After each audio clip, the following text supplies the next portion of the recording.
from California, Congressional District 28. Eric Early is a managing partner of a nationally recognized Los Angeles law firm and is running against Adam Schiff for Congress in California. For 25 years, Eric has fought in the courts to help people stay in their homes and help create jobs, businesses, and help innovators succeed. Eric was a candidate in 2018 for California Attorney General against Xavier Becerra, receiving almost 1 million votes as a first-time candidate. Eric's career as an attorney did not follow the usual path, by the way. He attended New York University's undergraduate film school and then worked as a post-production supervisor on hundreds of animation films. Eric later attended Southwestern Law School and was regularly involved in complex litigation matters in California throughout the county, primarily focusing on businesses, entertainment, real estate, title, and escrow-related litigation. Eric was selected for inclusion in the Best Lawyers of America every year since 2017 and has been named a Southern California super lawyer every year since 2005. So thank you so much, Eric. By the way, he has his own radio show as well.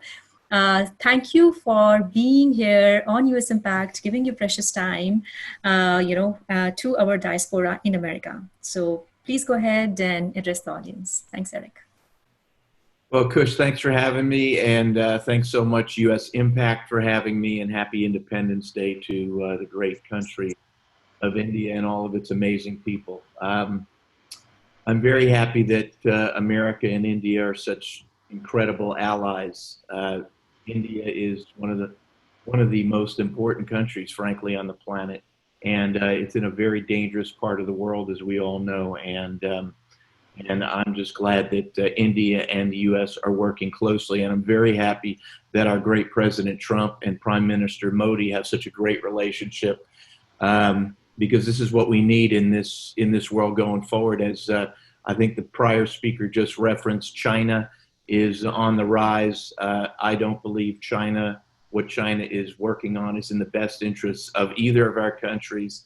It is a communist nation, and through deception and its 100-year marathon, it has been working to try and become the world's super economic power and super military power. It has been going on for decades now, and thank God President Trump has figured it out and finally done whatever we can do to put the brakes on that, because the communist Chinese, let's hope that they never become what they are trying to become in this world. Indians and Americans, we share so many of the same values. We believe in good old-fashioned hard work, and I should say conservative Americans. We believe in good old-fashioned hard work. We believe in the value of education. We believe in family, and we believe in country. And these are the values that in so many ways unite us. And, right now in our country, and one of the reasons I got in this race, I'm not a politician. I run a great law firm. I've got a great family, but I stepped up because I firmly believe we're in a battle of good versus evil in America. We have people, they now proudly call themselves socialists. A couple of years ago, you couldn't say that in America. Now they proudly call themselves socialists. They're communists, and these communists are working round the clock together with their comrades in the mainstream media to turn our country into, what Venezuela has become, what Cuba has been for years, and we have to step up, and more good people are stepping up to fight them, because we can never let them take this great country where they are fighting to take it. We see what's going on in Portland right now, for example. It's over 60 straight days of violent demonstrations. These people are savages, frankly, and I have I say it like I see it. I'm not a politician. I could say what I mean and what I say. I've thought a lot about where did they come from. Most of these kids are white kids. They're pampered white kids. They haven't they lived off student loans in college, which they'll likely never pay back. Now many of them, or most of them, live off their parents' credit cards. Most of them never had a job, and they're out there tearing down statues, trying to rewrite our history, and everything else. And you want to know where so much of this comes from? It comes from going through these 20-year indoctrination programs, which are their public schools and many of the private schools in the nation. It's a big issue for me.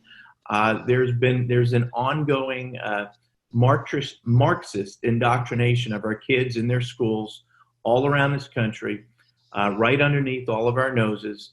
I believe it's one of the biggest threats to America. When I get to DC, I want to get involved in the education system, big supporter of school choice.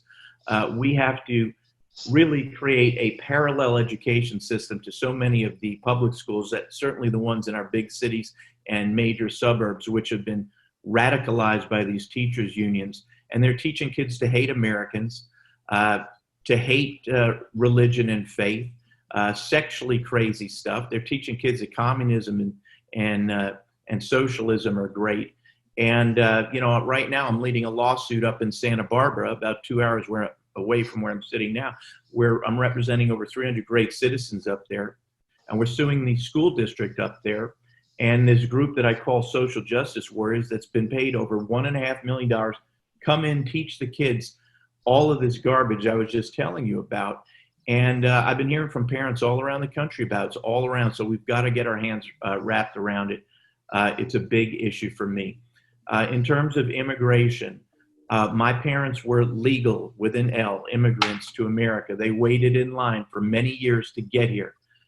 They came here like so many people come here, because America was the land, and still is the land, of hope and dreams, where they could raise a family in freedom and liberty, and give their kids and the next generation, the family, a better life than they had. And I know so many Indian Americans have come from similar backgrounds. I'm very much against illegal immigration. We have to regulate our immigration, and people need to wait in line and get here. But I'm a huge supporter of legal immigration, and certainly immigrants who come to our country and benefit America. And I know so many great Indian Americans share our values in that regard. And so these are just generally things I'm saying. And a couple other things I'll say. These people who are demonstrating, we see this, the mainstream media, out of control. They go straight from their indoctrination in schools. So many of them have gone into mainstream media. And we have this three-headed beast of these kids who've been indoctrinated, the mainstream media who's now controlled by them, and so many in the Democrat Party now. The squad members, for example, have come from those same kind of backgrounds. And then the older people in the Democrat Party, who should know better, who should speak up and say to the squad members, for example, how what they're doing and saying is so damaging to America. Like my opponent, Schiff, who is one of the worst congressmen of our lifetime, a complete liar. He runs under a rock every time these squad members open their mouth. And so do all of the other senior Democrat statements. So you have this three-headed beast of these Democrat Party, the schools, and the mainstream media, huge issues. So I'll just say in closing, they keep trying to tell us now on TV how terrible and how racist and everything else we are. America is an incredible nation. America, I believe, is the greatest country God ever created. I'm a huge supporter of law enforcement. I believe we need to increase funding to law enforcement, not decrease it, which is one of the craziest things I've ever seen. I believe in law and order. And notwithstanding everything people are telling us, we don't see tens of thousands or hundreds of thousands or anybody really in large numbers running to leave America, right? I don't see these savages up in Portland, for example, in Chicago, New York. I don't see them running to leave America. I know a lot of people who would chip in and help them leave if they'd like to leave. What we see instead we see millions of people from around the world fighting, scrimping, saving, doing whatever they can to get to this great country. And I know people like me, and I know so many of the great people in the Indian American community, and I know our great president, I know President Modi. We will never, never let these evil forces and this growing rise of socialism and communism ever take hold in this country. They want to shut us up, but as I say more and more, we're Americans, and we will never be shut up. So with that said, thanks so much for having me, and happy Independence Day. Thank you so much. Thank you so much, Eric. Those are fantastic points that you mentioned, and all the best to you for your campaign.